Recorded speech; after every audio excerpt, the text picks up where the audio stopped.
We start with company news. Southern Sun Limited posted healthy numbers in its half-year report ended September 2024.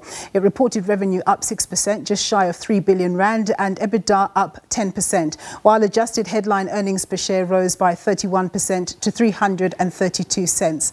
Well, to give us the backstory behind the numbers, I'm joined by Marcel von Oluk. He's the CEO at Southern Sun. Thank you very much, Marcel, for joining us. So you've attributed decisions taken by the company in a bid to recover from the impact of the COVID-19 period to the numbers that you're now delivering to the market. So how did you get here?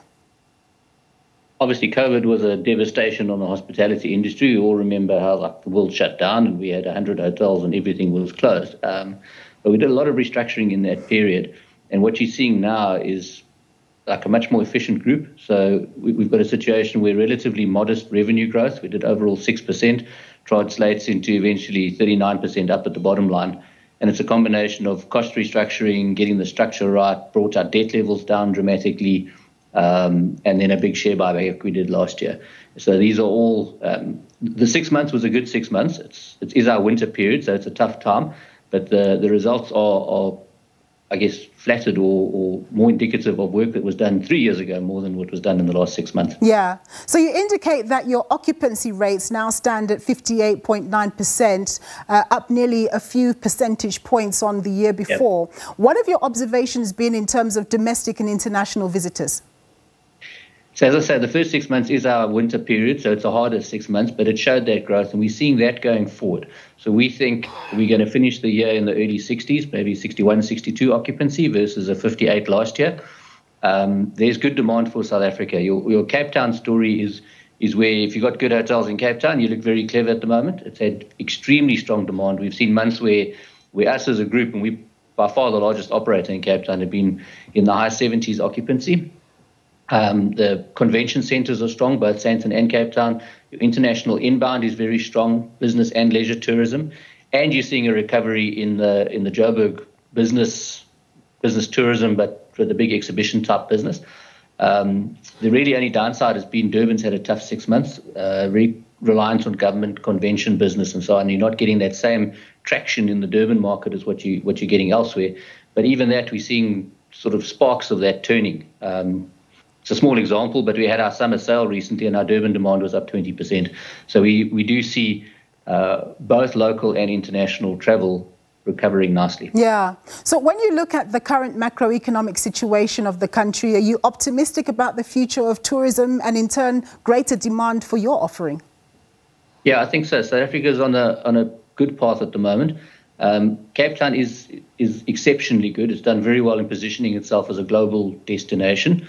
But Joburg's also doing well. The G20 is going to be very good for us in the next year. It's not just a big event in November next year. It's 100 events that happen over the course of the year. So we're working quite closely with DIRCO and how you plan these things and so on. And they're going to push that countrywide. It's an opportunity, so we say more political opportunity than a sporting event would be, but it is to showcase the country. We're delighted, for example, the decision to have it in Sandton.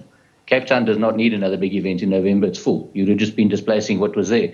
But Sandton, this is important for Sandton, and it's going to force the Gauteng government to get fixing. Yeah. They're not going to want to be embarrassed, so they're going to have to start painting and cleaning and doing all the things like we had for the World Cup. So I think we are on a good road. The work that Home Affairs has done on cleaning up the visa regime is excellent. A lot of it was just basic logic. Apply the rules as they are, not dream up rules in every embassy. But it's important stuff. And if you take those barriers away, people will travel to South Africa. They want to be here. We actively pushing them out rather than bringing them in. And I think that's changed in the mindset, and that's positive for us. Yeah, well, it is a beautiful country. So going forward, are there any plans for further expansion? What does your CapEx look like for this financial year? So we have got plans for expansion, but the vast majority of the money we're spending is actually internal. So we're doing a lot of renovations at the moment. I've got about 3 or 4 major projects that have either just finished or about to finish. Hotels like the Southern Sun Sandton, the Rosebank, the Sandton Towers, they've all had big refurbs. Towers opens on the 3rd of December.